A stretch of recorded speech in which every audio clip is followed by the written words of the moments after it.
Hello दोस्तों, दृष्टि IAS के इन फोकस प्रोग्राम में आप सभी का स्वागत है।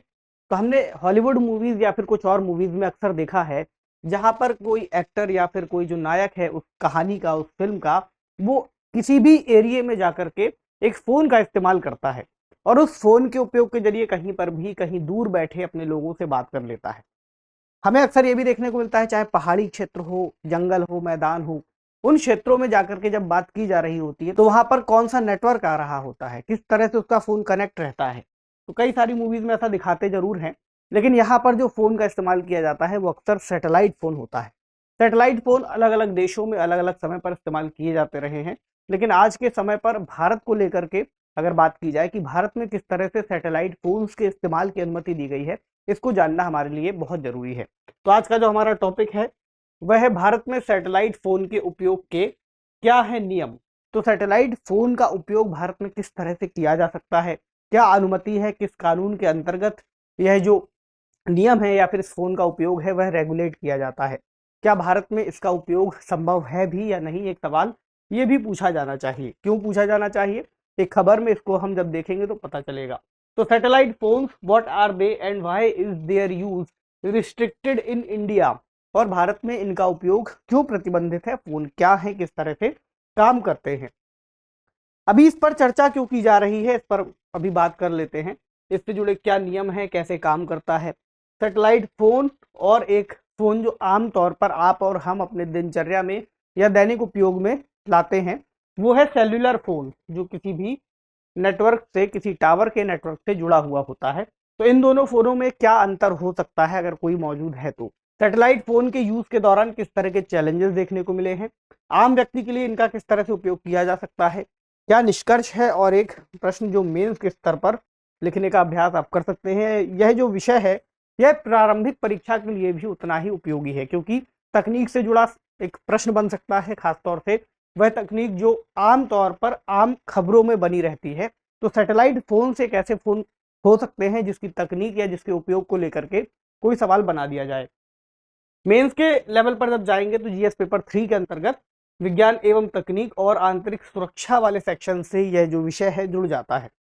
अब समझें कि इसकी चर्चा क्यों की जा रही है। तो कुछ समय पहले सऊदी अरामको, जो एक कंपनी है सऊदी अरब की तेल कंपनी, उसके एक वरिष्ठ एग्जीक्यूटिव ऑफिसर को अरेस्ट कर लिया गया और उन पर आरोप था कि उन्होंने एक अनधिकृत सैटेलाइट फोन का इस्तेमाल किया या फिर उसको अपने साथ रखा। तो उस फोन के साथ ही उनको गिरफ्तार कर लिया गया और उत्तराखंड में कुछ दिनों तक उनको जेल में भी रहना पड़ा। और उसके बाद उन्होंने लगभग 1,000 रुपए का जुर्माना भरा और फिर उनको रिहा कर दिया गया। तो एक ऐसी घटना जहां आमतौर पर हमको किसी विदेशी व्यक्ति की गिरफ्तारी जैसे मामले कम ही देखने को मिलते हैं, वहां पर सऊदी अरामको जैसी एक बड़ी कंपनी के एक अधिकारी को एक इस तरह की बात पर गिरफ्तार कर लिया गया कि एक अनधिकृत रूप से वो सैटेलाइट फोन उनके पास पाया गया या इस्तेमाल कर रहे थे।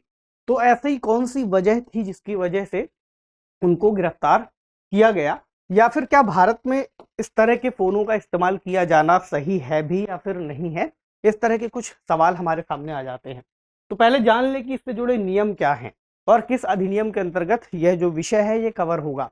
तो भारतीय वायरलेस टेलीग्राफी एक्ट 1933 का जो अधिनियम है, इसके अंतर्गत इस तरह के जो प्रावधान है, इस तरह के जो उपकरण हैं वे आते हैं।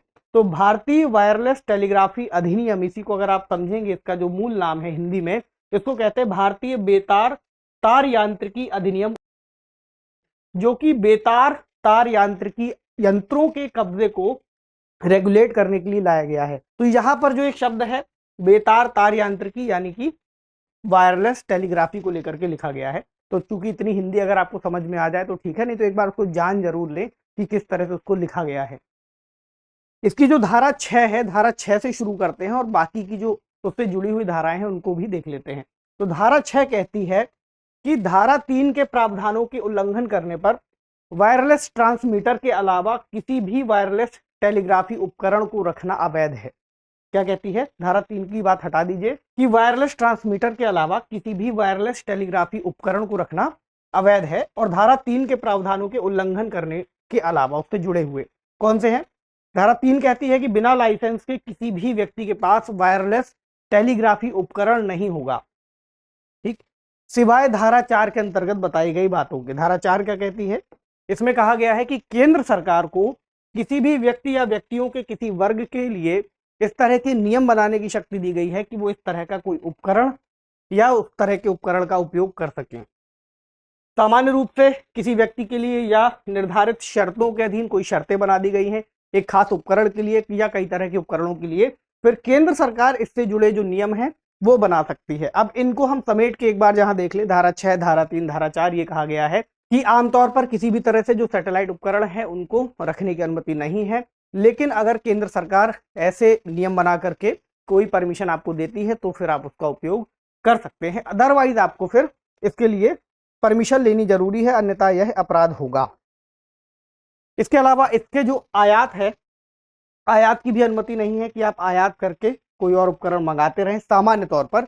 लेकिन अगर आप दूरसंचार विभाग से अनुमति ले लेते हैं तो फिर आप कुछ उपकरणों का आयात कर सकते हैं जो कि प्रतिबंधित नहीं है। अभी हम आगे बात कर लेंगे कि यहाँ पर कुछ उपकरण प्रतिबंधित भी हैं। क्षमा कीजिएगा, आज थोड़ी सी आवाज गला बैठा हुआ है, इसी से आपको काम चलाना होगा, ठीक है। तो भारत में अधिकृत जो वितरक हैं उनसे ही आपको केवल इन्हें खरीदना होगा। यानी भारत में अगर आपको इसका उपयोग करना है तो भारत में जो सप्लायर हैं इसके, उनसे आप इन्हें खरीद सकते हैं। तो भारत में कौन सप्लायर है अभी हम उनकी भी बात कर लेंगे। अब बात करें कि सैटेलाइट फोन कैसे काम करता है। तो सैटेलाइट फोन के उपयोग के लिए आपको 3 चीजें सबसे पहले चाहिए। कौन कौन सी? पहला तो सैटेलाइट फोन, ठीक। दूसरा सैटेलाइट कनेक्टिविटी का नेटवर्क जहां पर वह फोन कनेक्ट होगा, और तीसरा एक बड़ा बजट, क्योंकि सैटेलाइट फोन का इस्तेमाल करना अपने आप में काफी महंगा पड़ता है, क्योंकि इसको खरीदना या फिर इसको मंथली या फिर वार्षिक रूप से इस्तेमाल करना काफी बड़े इसके टैरिफ वगैरह होते हैं। तो एक सैटेलाइट फोन ले लिया आपने, सैटेलाइट कनेक्टिविटी नेटवर्क से आप जुड़ गए, और फिर इस तरह से इसका जो कनेक्टिविटी नेटवर्क है उसमें किसका उपयोग किया जाएगा? नाम से ही पता चल रहा है, सैटेलाइट्स का उपयोग किया जाएगा। और वो सैटेलाइट्स जो पृथ्वी की कक्षाओं में स्थापित हैं, वहां से फिर जो कनेक्टिविटी मिलेगी इस फोन को मिलेगी, और इस फोन का उपयोग करके फिर आप बात कर सकते हैं। तो चूंकि सामान्य दशाओं में आपके पास सेल्युलर फोन भी होता है जिसका आप उपयोग कर सकते हैं, तो इसका फिर उपयोग कब होगा? इसका उपयोग वहां पर होगा जहां पर बहुत दूर दराज के इलाके हैं, कोई पहाड़ी इलाका है, आप हो सकता है कुछ दिनों के लिए छुट्टियां मनाने कहीं बहुत दूर चले जाएं, तो वहां पर जाकर के कर सकते हैं। हो सकता है आपको हिमालय की पहाड़ी पर चढ़ना हो जहां पर सामान्य नेटवर्क नहीं आएगा, वहां पर आप इसका उपयोग कर सकते हैं। जैसे कि कुछ तस्वीरों में यहाँ देख सकते हैं, कई बार सेना किसी भी देश की इसका इस्तेमाल करती है, क्योंकि अगर मान लीजिए कोई सैनिक लद्दाख या जम्मू कश्मीर से ऊपर उत्तर की ओर हिमालय की पहाड़ियों में तैनात है, किसी क्षेत्र में मौजूद है, वहां पर वायरलेस नेटवर्क मौजूद नहीं है, तो फिर वो सैटेलाइट फोन का इस्तेमाल कर सकते हैं। हालांकि सेना या फिर अन्य लोग जो इसका इस्तेमाल करते हैं वो अधिकृत रूप से इसकी परमिशन लिए होते हैं या अधिकृत होते हैं, सीधे तौर पर कहें तो। इसके अलावा जो सैटेलाइट फोन है वो महंगे क्यों हैं? इन फोन की जो कीमत है लगभग $500 से $1000 तक हो सकती है, और इनके जो टैरिफ है वो मंथली हो या फिर सालाना हो, वो भी अपने आप में बहुत महंगे पड़ते हैं, ठीक। तो ये एक वजह है कि इसका इस्तेमाल इतना सामान्य नहीं है, ना ही सामान्य रूप से देखने को मिलता है, चाहे वो किसी और देश के स्तर पर हो। अगर भारत की बात करें तो भारत में तो अपने आप में इस पर कई तरह के प्रतिबंध भी हैं। तो कौन कौन सी प्रमुख कंपनियां हैं इससे जुड़ी हुई जो इस तरह की कनेक्टिविटी देती हैं? पहली है इरिडियम, जो एक बड़ा प्रमुख नाम है। दूसरी है थुरिया या थुराया। तीसरी है इनमारसेट, और चौथी प्रमुख है ग्लोबल स्टार। तो भारत में इरिडियम और थुराया, इन दोनों के जो उपकरण हैं इनके आयात पर प्रतिबंध लगा दिया गया है, और इनका उपयोग भारत के अंतर्गत नहीं किया जा सकता। अगर कोई खास परमिशन दे दी जाए तो वो बात अलग है। सामान्य तौर पर ये दोनों ही प्रतिबंधित हैं, और इन दोनों का उपयोग आयात के तौर पर परमिशन लेकर के किया जा सकता है, और इनका जो उपयोग है वो सामान्य तौर पर नहीं हो सकता। इससे जुड़ा एक सर्कुलर जारी हो चुका है, और उसका आयात यहाँ पर प्रतिबंधित है। क्या वजह रही होगी कि इसको प्रतिबंधित किया गया होगा? तो 2008 में आपको याद होगा कि 26/11 के जो हमले हुए थे मुंबई में, वहां पर इससे संबंधित इरिडियम या फिर जो दूसरी कंपनी है उससे जुड़े हुए जो उपकरण थे उनका उपयोग देखने को मिला था। इस वजह से फिर इनको प्रतिबंधित किया गया था। अब देखें कि ये जो फोन है सैटेलाइट फोन, ये सामान्य सेलुलर फोन से किस तरह से अलग है। तो अब आप समझिए इस बात को कि जो एक सैटेलाइट फोन है वो सैटेलाइट से जुड़ा हुआ है, डायरेक्टली सैटेलाइट से लिंक है। तो अगर आप पृथ्वी के अंतर्गत किसी भी क्षेत्र में होंगे वो वहां पर आपको कनेक्टिविटी देता रहेगा। एक सामान्य स्थिति उसकी ये होती है, ठीक। दूसरा एक नेटवर्क है जो आपका मोबाइल टावर्स के जरिए जुड़ा हुआ है, और पृथ्वी पर वो जमीन में वो टावर लगे हुए हैं, और उनसे फिर आपका फ़ोन कनेक्ट है। तो उसमें एक अच्छी बात यह है कि जहां तक टावर है वहां तक तो आपके पास बहुत अच्छी कनेक्टिविटी रहेगी, लेकिन एक ऐसा स्थान जहां पर फिर टावर आपके पास मौजूद नहीं है, वहां पर कनेक्टिविटी उसकी कम हो जाएगी या फिर नेटवर्क उसके चले जाएंगे। वहीं पर अगर आप सैटेलाइट फ़ोन लिए होंगे, तो सैटेलाइट फ़ोन से जब तक सैटेलाइट ऊपर अंतरिक्ष में मौजूद है आपकी कनेक्टिविटी बनी रहेगी। हालांकि उसमें भी अलग अलग तरह के कुछ जो उपकरण है और सैटेलाइट है उसमें अंतर देखने को मिलता है। जैसे कि इरिडियम की अगर हम बात कर रहे थे, तो इस सैटेलाइट की खास बात यह है कि ये सैटेलाइट अलग अलग समय पर चक्कर काटता रहेगा। तो जैसे ही सैटेलाइट आपके नेटवर्क में आएगा आप उससे कनेक्ट हो जाएंगे। लेकिन दूसरी एक ये भी स्थिति हो सकती है कि सैटेलाइट जब उस क्षेत्र से हट चुका होगा तब हो सकता है कनेक्टिविटी चली जाए। लेकिन ओवरऑल ये मान करके चलते हैं कि सभी क्षेत्रों में इसकी कनेक्टिविटी कहीं बेहतर है आपके जो टावर लगे हुए हैं उसके मुकाबले। क्योंकि ऐसे स्थान जहां पर बहुत दूर दराज के इलाके हैं, पहाड़ी क्षेत्र है या फिर ऐसी जगह है जहां घोर जंगल है, जहां पर कनेक्टिविटी नहीं हो सकती, वहां पर सामान्यतः सैटेलाइट फोन का इस्तेमाल आप कर सकते हैं। तो ये एक बड़ा अंतर है। अच्छा, एक अंतर यहाँ पर यह भी है कि अगर आप कोई सेलुलर फोन यूज कर रहे हैं तो आप उसके अंतर्गत सिम को बदल करके कोई दूसरा ऑपरेटर चुन सकते हैं, जबकि सैटेलाइट फोन में आप जिस सर्विस प्रोवाइडर से सर्विस ले रहे हैं आप केवल उसकी ही सर्विस में कनेक्ट रह सकते हैं। सामान्यतः आप इसको सीधे सीधे बदल नहीं सकते कि आप कभी किसी में स्विच कर जाएं। ठीक है, तो एक उपकरण जो आपने लिया वो उसी से कनेक्ट बना रहेगा जिसकी सर्विस आप ले रहे हैं। तो यहाँ पर बड़ी समस्या ये भी होती है कि कई बार उपकरण ही इतना महंगा है और अगर उसकी सर्विसेज सही नहीं है तो इतना जल्दी जल्दी आप उसको फिर चेंज नहीं कर पाएंगे। ये एक बड़ी दिक्कत है। तो चुनौतियों की बात कर लें इससे जुड़ी हुई, तो पहली तो आतंकवादी गतिविधियां, जैसा कि हमें 26/11 देखने को मिला। वहां पर जो लश्कर ए तैयबा गुट से संबंधित आतंकवादी आए थे वो अपने ऑपरेटर से जहां पर जुड़े हुए थे वहां पर सैटेलाइट फोन का इस्तेमाल कर रहे थे। इसके अलावा आंतरिक सुरक्षा के लिए भी एक बड़ी चिंता हो सकती है। किसी देश के साथ युद्ध की स्थितियों में भी सैटेलाइट फोन्स का इस्तेमाल किया जा सकता है। तो अगर हम अपने इस्तेमाल में ले रहे हैं तो हमारे लिए लाभकारी हो सकता है, कोई दूसरा हमारे खिलाफ इस्तेमाल कर रहा है तो हमारे लिए चुनौतीपूर्ण हो सकता है।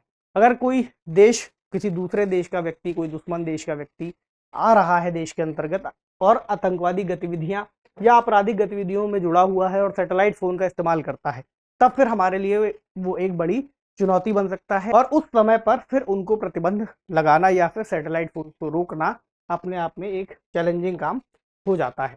तो आम व्यक्ति के लिए कितना उपयोगी हो सकता है या कैसे उसका उपयोग किया जा सकता है, तो एक आम व्यक्ति को उसकी वास्तविक आवश्यकता के मुताबिक ही फिर इसका इस्तेमाल करने की परमिशन मिलती है। क्योंकि आमतौर पर इसका उपयोग इतना सामान्य नहीं है कि आप एक सामान्य फोन के रूप में इसको उपयोग करते रहें। तो कानूनी अनुमतियों की जरूरत है, ठीक, इसके अलावा कुछ अन्य परमिशंस की जरूरत होती है और भारत में एक अधिकृत जो इसका विक्रेता होगा आप उससे ही इसको खरीद सकते हैं। तो भारत में इसको कौन एक तरीके से ऑपरेट कर रहा है, तो BSNL की एक ऐसी सर्विस है जिसका इस्तेमाल करके आप भारत में इसको ले सकते हैं। इसको क्या कहते हैं, GSPS सर्विस। ठीक, यानी एक तरह का सैटेलाइट फोन सर्विस ही है जो BSNL इस समय प्रोवाइड आपको करा रहा है। तो इसके लिए एक सैटेलाइट छोड़ी गई है जिसका नाम है इनमारसैट I4F2। ठीक, इनमारसैट I4F2 सैटेलाइट जिसका इस्तेमाल इस सर्विस को देने के लिए किया जा रहा है। तो इसके लिए एक फॉर्म आता है, फॉर्म को भर करके फिर आप इस तरह की अनुमतियां ले सकते हैं।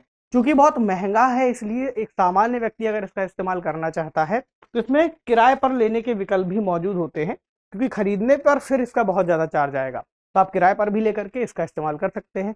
यदि कोई आवश्यकता पड़े, कोई व्यक्ति पर्वतारोहण करने जा रहा है या फिर किसी घने जंगल में जा रहा है, इस दौरान इसका उपयोग किया जा सकता है किसी आम व्यक्ति के लिए। तो निष्कर्ष क्या निकला आज के टॉपिक से?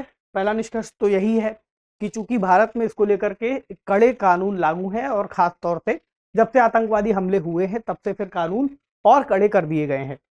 तो भारत के लिए अगर कोई पर्यटक या कोई आगंतुक आ रहा है तो पहले इस तरह की जानकारी उसको डिक्लेयर करनी होती है कि उसके पास कोई सैटेलाइट फोन है या फिर वह इसका इस्तेमाल करने वाला है। अगर ऐसा नहीं करता तो शुरुआत में जिस खबर से हमने इसे शुरू किया था कुछ वैसी स्थितियां देखने को मिल सकती हैं जो कि किसी भी लिहाज से उस व्यक्ति के लिए आने वाले या फिर भारत देश की छवि के लिहाज से भी अच्छी नहीं होगी। लेकिन भारत के लिए अपनी सुरक्षा सबसे ज्यादा महत्वपूर्ण है या फिर किसी भी देश के लिए अपनी सुरक्षा ज्यादा महत्वपूर्ण है, खासतौर से तब जब कोई आने वाला व्यक्ति उसके द्वारा बनाए गए नियमों का पालन ना करे। ऐसे में जरूरी होगा कि अधिकारियों से अनुमति ले ली जाए, उसके बाद ही इस तरह के किसी फोन का इस्तेमाल किया जाए, ताकि जो आंतरिक सुरक्षा है या फिर उस देश की सुरक्षा की स्थितियां हैं उनको बरकरार रखा जा सके और उसे बनाए रखा जा सके। तो आज का हम यहाँ पर सवाल ले लें। सवाल है, सैटेलाइट फोन सामान्य सेल्युलर फोन से किस तरह भिन्न है? भारत में सैटेलाइट फोन के विनियमन यानी रेगुलेशन से जुड़े कानूनों पर चर्चा कीजिए। 150 से 250 शब्दों के बीच में आप इसको लिखने का अभ्यास कीजिएगा, इसको फ्रेम कीजिएगा और इससे जुड़े जो टेक्निकल एस्पेक्ट है जो हमने यहाँ पर डिस्कस किए उसको एक बार लिख लीजिएगा या फिर याद कर लीजिएगा। तो उम्मीद है आज का सेशन आपको अच्छा लगा होगा। कमेंट सेक्शन में लिख करके जरूर बताइएगा कि आपको इससे कितना सीखने को मिला। आपसे मिलेंगे अगले सेशन में किसी अन्य महत्वपूर्ण विषय के साथ। तब तक पढ़ते रहिए, अपना खूब सारा ख्याल रखिए। शुक्रिया।